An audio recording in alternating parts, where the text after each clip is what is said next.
Real Housewives of New York recap, dating wishes and cabaret dreams.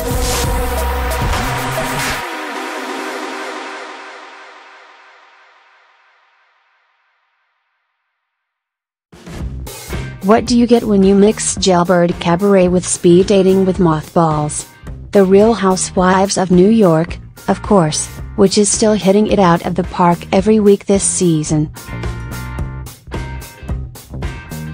I don't know whether it was Luana Lesseps singing in her classic Tony Bennett baritone in front of a penthouse piano, Sonia Morgan touting her cabaret-esque skills to actual, legitimate Broadway heavyweights, or Ramona Singer attempting to robotically flirt with, stock men in scarves. But there was a Hangover meets Laurel and Hardy vibe to this week's episode, which is a welcome gift after last week's dry spell on Bravo. Okay, let's do this. We start with Ben Rimalower and Billy Stritch walking Luann through her talking while singing while snapping version of Money Can't Buy You class. Luann is taking her upcoming cabaret show Countess and Friends very seriously, so seriously, in fact, that she's bringing Sonia in on the act. Because when you think, I need this act to be classed up a little bit, you naturally think of the woman who lounges in her own filthy bed surrounded by plastic tarps as she sniffs yesterday's underwear. When Sonia arrives, she immediately starts bragging about her lengthy experience in improv and stripping, or cabaret-esque. Ben and Billy are delighted by Sonia's quirkiness, but Luann just hopes her friend doesn't strip on stage. But don't we already know she will? So yeah, Luann can only hope Sonia wears underwear.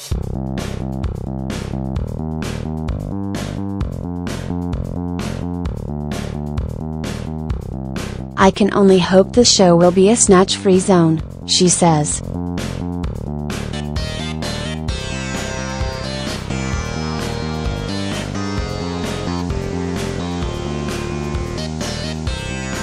Over at Carol Radziwill's apartment, Tinsley Mortimer stops by to admire the 24 tulips Adam sent her.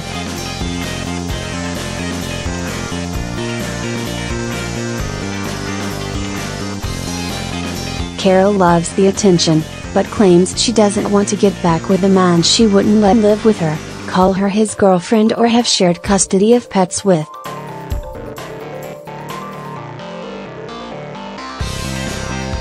So basically, Adam is allegedly stalking Carol so he cannot be in a relationship with her again?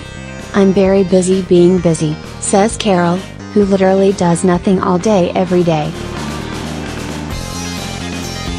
Tinsley is planning on moving to a larger penthouse suite in her hotel so that Scott can stay with her when he's in town.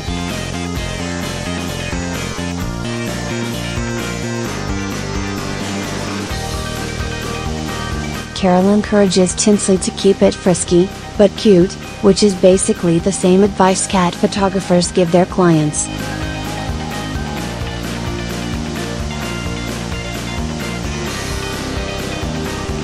As they giggle, Carol gets another flower delivery.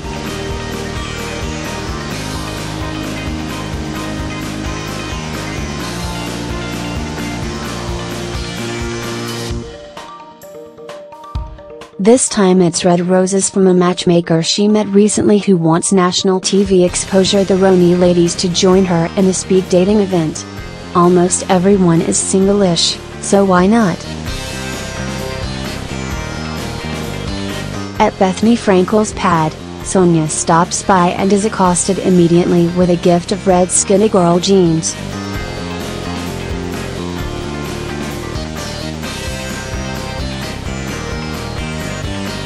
She's told that these are one notch bigger than samples sizes, so she's in luck. And insulted. But free is free, and Lady Morgan does not turn up her nose at anything that costs $0. Sonia also does not turn her nose up at dating anyone and anything that moves, but Bethany wants her to clean up her online dating profile.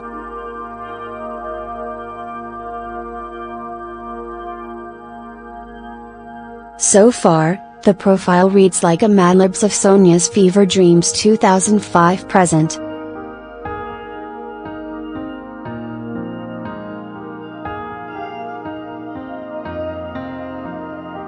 Film producer, toaster oven chef, Nigerian football team owner, procurer of brown ice. Like ragu, it's all in there.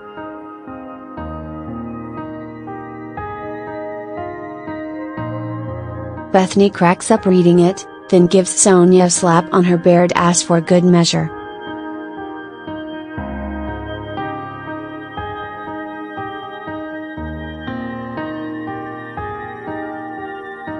Bad girl. Now go write a non-ambient inspired profile. Sonia knows she's a hot mess, we know she's a hot mess.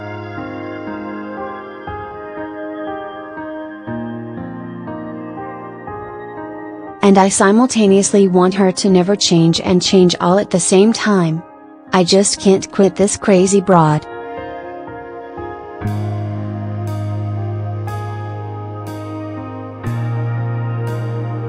Dorinda Medley is out looking at gowns with Luan at Giovanni.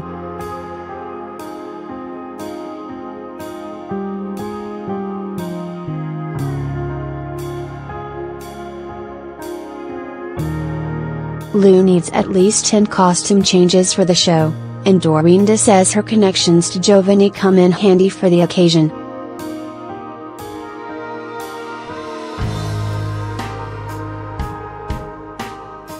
After Luan tries on a series of Jazz Club fabulous gowns, she tells Dorinda her court case is cancelled to further review the evidence.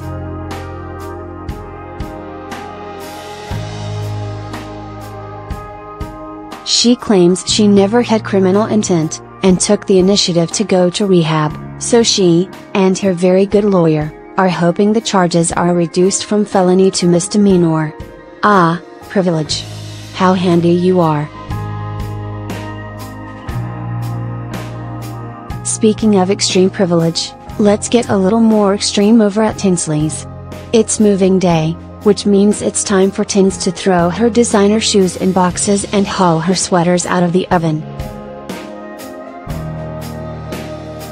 While Tinsley's friend watches her manhandle $2,000 footwear as if it were sacks of day-old bagels, he has to turn his head away in horror.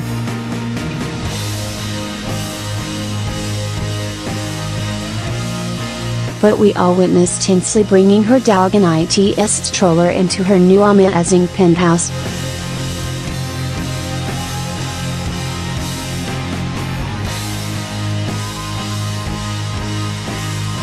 No word on who's footing this bill, but until further notice, let's go ahead and cut to a coupon cabin commercial, shall we? Ahem.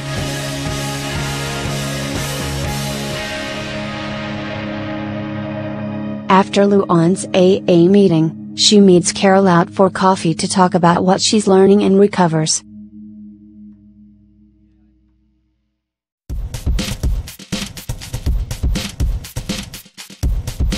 You're supposed to stay away from people, places, and things, says Lou.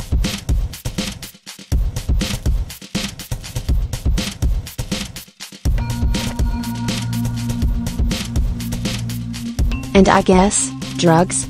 Okay.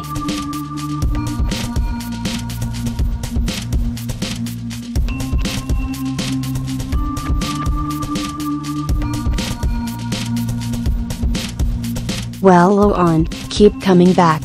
She admits she has a lot to learn, but for now, she's not labeling herself.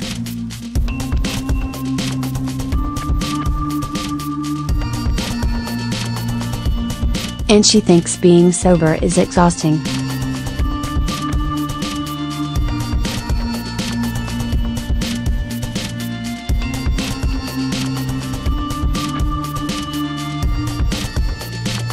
I mean, she's actually up and moving during many of the daylight hours now. It's just too much.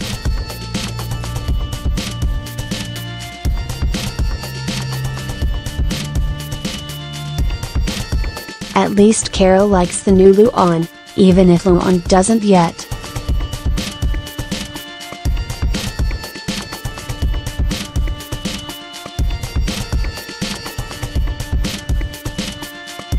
Ramona is working out with her trainer and talking about her love life.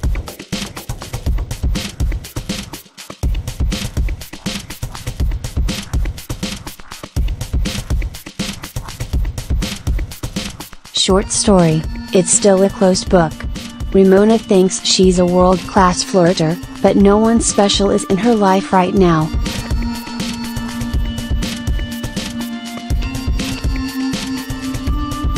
Ramona wants someone as smart or smarter than her, which narrows the field down to roughly 50 of the population, that is, all men on Earth.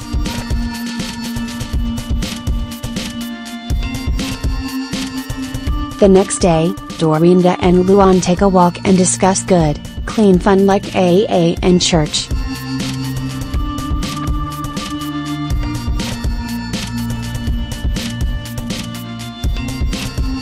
Luan says the hardest part of staying sober so far has been going to restaurants.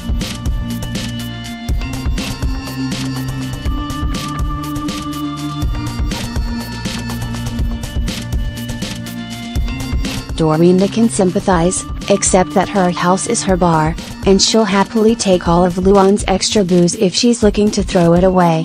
Dorinda and Luan head into Dorinda's church to light a candle in commemoration of Luan hitting 30 days sober, which is very sweet and something Lu seems to genuinely appreciate. Oh, I heart this. Cut to speed dating. As Carol mills around the room half explaining what the hell is going on, Ramona stomps in ready to get a head jump or a jump head on the competition. Her romance game includes asking gentlemen, "What nationality are you?" While Sonia works the other end of the bar asking her paramours, "Do I smell like mothballs? Are you sure? Because this is an old outfit. Oh my god, these two nutbags are everything right now. I am deceased. Do we even need to see anything more? Okay, yes. Yes, we do."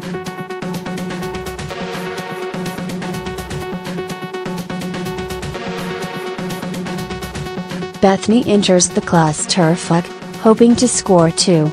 She loves Dennis, but she's open to dating because apparently, Dennis isn't able to be a partner right now. When Bethany sees the red-scarfed gentleman that Ramona was flirting with earlier, Brian, she recognizes him from a party in Miami where they originally met. Oh, they briefly dated afterward too, it seems. They had one lunch together, says Bethany, and sort of lost touch since then.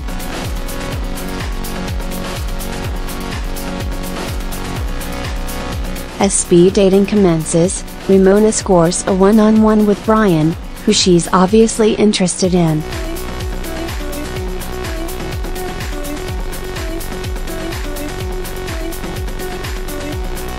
Tinsley and Dorinda are impressed at the level of googly eye action Ramona can muster in a mere 3-minute flirting session.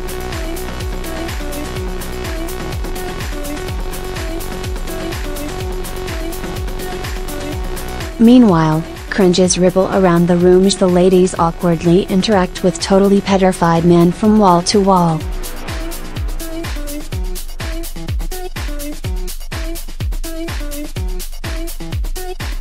Luan tries not to roll her eyes at the peasants approaching her while Sonia just pets everyone and Bethany makes blowjob jokes.